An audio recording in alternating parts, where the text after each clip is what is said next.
Imagine करो कि आप एक ऐसे घर में रहने जाओ जो आपको एक ऐसे टाइम के जाल में फंसा दे, जाल ऐसा कि आप उसमें से जितना भी बाहर निकलने की कोशिश करो, आप उसमें उतना ही ज़्यादा फंसते चले जाओगे, जिसका नाम है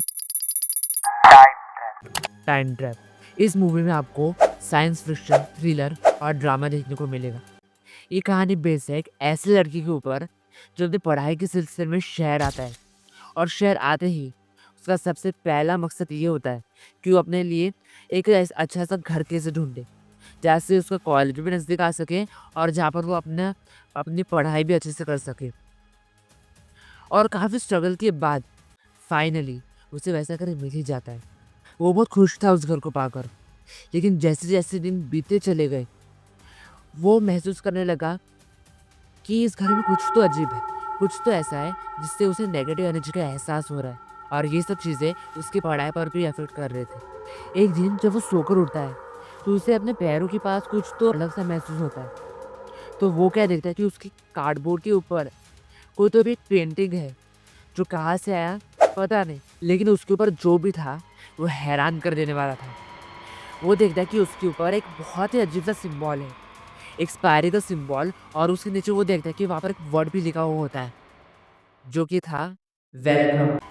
और ये पढ़ते ही वो दंग रह जाता है, और तभी उसे अपने बालकनी से एक जोरदार चीखने की आवाज़ आती है, और ये आवाज़ सुनते ही वो अपनी जगह से उठ जाता है और बड़ी ही हिम्मत के साथ वो अपने कदम बढ़ाता है बालकनी की तरफ।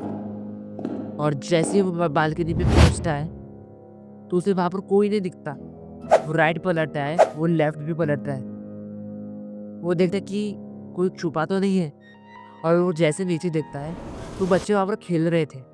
उसे लगता है कि ये आवाज़ उन्हीं बच्चों में से किसी की होगी, और वो अपने आप को दिलासा देकर, रिलीफ पाकर वहाँ से निकल जाता है।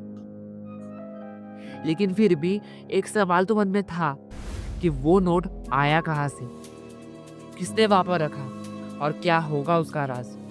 अब शाम का वक्त था, यही कुछ 4:30 बज रहे थे। वो लड़का अपने ड्राइंग बुक्स के पन्ने पलटा रहा था, और पन्ने पलटाते पलटाते अचानक उसे एक पन्ने में कुछ तो भी अजीब सा दिखता है, जो उसने पहले कभी देखा नहीं, जो उसने खुद कभी बनाया नहीं।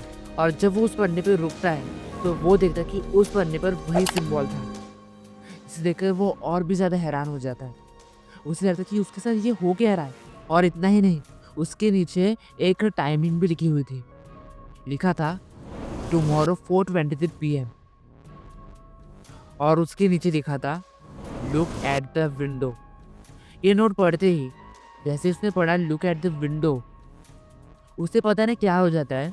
वो उठता है और अपने घर के, अपने रूम के विंडो की तरफ बढ़ता है। उस विंडो से तेज रोशनी उसकी आंख में पड़ती है। वो उसे सहन नहीं कर पाता और आंखें को बंद कर लेता है। और जैसे वो अपनी आंखें खोलता है, पता है क्या होता है? ऐसे पता नहीं चलेगा। इसके लिए तुम्हें पूरी मूवी देखनी पड़ेगी। और अगर आप जानना चाहते हैं कि इस कहानी में आगे क्या होगा, वो लड़का, उसके साथ आगे क्या होने वाला है, और इन सब अजीब चीज़ों के पीछे का राज क्या है, और वो लड़का इन सब चीज़ों से बाहर कैसे आ पाएगा, if you are curious then do watch Time Trap, जिसे मैंने ही बनाया है। इस शॉर्ट फिल्म को देखने के लिए आप मेरे चैनल पर विजिट कर सकते हैं, या फिर मैं डिस्क्रिप्शन में लिंक प्रोवाइड कर दूंगा। So go and watch the film. और अगर आप चाहते हैं कि मैं इस शॉर्ट फिल्म का बिहाइंड सीन लेकर आऊँ कि मैंने कैसे इस शॉर्ट फिल्म को शूट किया था, और अगर आप जानना चाहते हो कि इसे मैंने कहाँ पर और कैसे शूट किया, कैमरा एंगल्स कैसे थे और लाइटिंग्स कैसी थी, so go and type in the comment box videos. और अगर आप चाहते हैं कि मैं ऐसे ही फिल्म मेकिंग और स्टोरी टेलिंग रिलेटेड कंटेंट्स बनाऊँ, so then do subscribe my channel, like and share the video.